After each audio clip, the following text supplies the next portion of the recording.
What's good, everybody? Welcome back to the Phasmophobia Beginner's Guide. Today we're going to be covering the new map, Prison. In this video we're going to be going over good placement areas for the sound sensors and also item spawn areas. Not as much as usual, but sadly this map isn't a whole lot different than most others, so it's pretty much just the same across the board.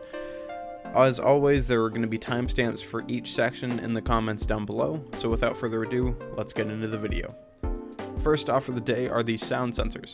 For the sound sensors, the best technique that I've been able to find is by placing one sensor downstairs and then one sensor upstairs. So for the sound sensor on the first floor, it's going to be placed on the back wall of the cafeteria. This sensor will get the entire room, so you won't have any dead spots at all throughout the cafe. Now for the upstairs, the first one will be placed in the upstairs on the cell block A, which is in the left wing, and then the second upstairs sensor will be placed on the top of cell block B. For both of these, go up the stairs of course, and then it's just going to be all the way on the back wall.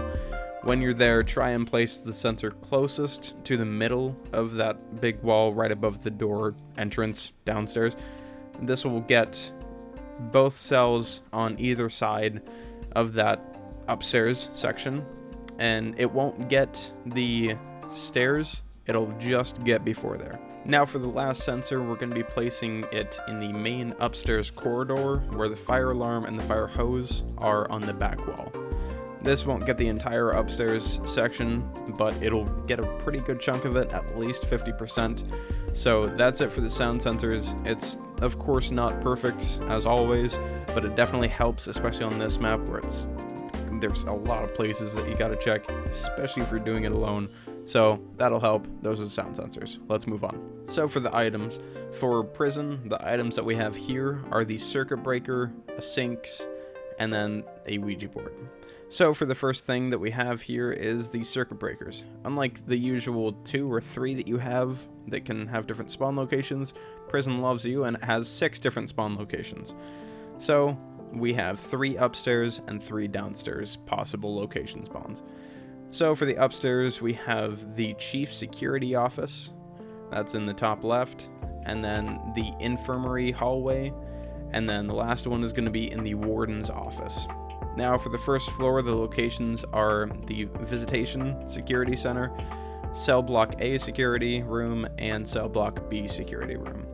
As always, the breaker location will be displayed on the trailer map, so be sure to check that before you go in, because there's a bunch of different locations and you really don't want to be blinded or blind, especially if you're doing a challenge like I always do and end up never having a flashlight at all, so you're just extremely blind.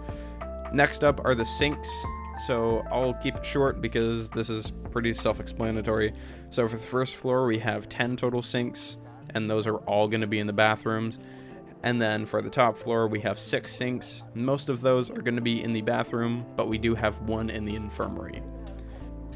And last of all, and most importantly of all, is the Ouija board spawns. For Prison there are 5 different possible spawns, and those are going to be 2 in the top floor, and then there's going to be 3 on the bottom floor. For the bottom floor, the possible spawns are the middle of the library, another one being in the middle of the cafeteria, and then the last one being in the bottom left of the cell block A. Now for the top floor, there's going to be 1 spawn in the infirmary on one of the beds. The next one is going to be in the top right of cell block B, and that's it. So that's it for the possible spawn items on Prison. Personally, I have never found the Ouija board to spawn in Prison. The only way that I've figured these out is thank you to Reddit, of course. They help me with pretty much everything.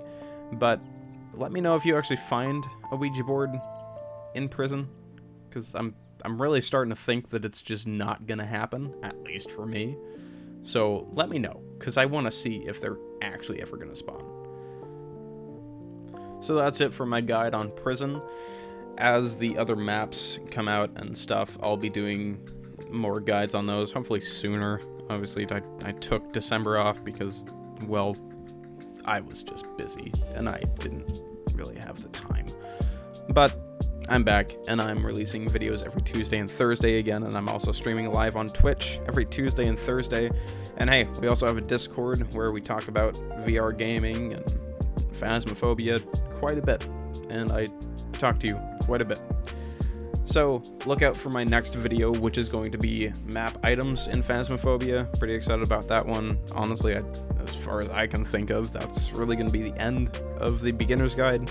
I do plan on making some more advanced tutorials, things that are more just techniques that I've learned throughout the game and throughout my, I think, like 60 hours of this game playing it. Not a whole lot, but more than I would like to admit. But that's going to be it for today's beginner's guide. If you like the video and you want to see more of this content, more VR gameplay and guides like this, be sure to subscribe and turn on the notification bell. If you like this video and you like these types of videos and stuff, don't be afraid to leave a like. It won't hurt you. At least I don't think. I don't know. Better figure it out. I don't know. If you want to see any other videos, be sure to leave a comment down below. I reply to everyone. If you just want to say hi, I'll say hi right back. Alrighty, everyone, that's gonna do it. Have a great day. Bye. Just walk in that should be, if I was a developer of this game, I would just make it so you can walk in if it's Donald anything, you can just walk in the haunted place and just go, China, and then hunt it instantly.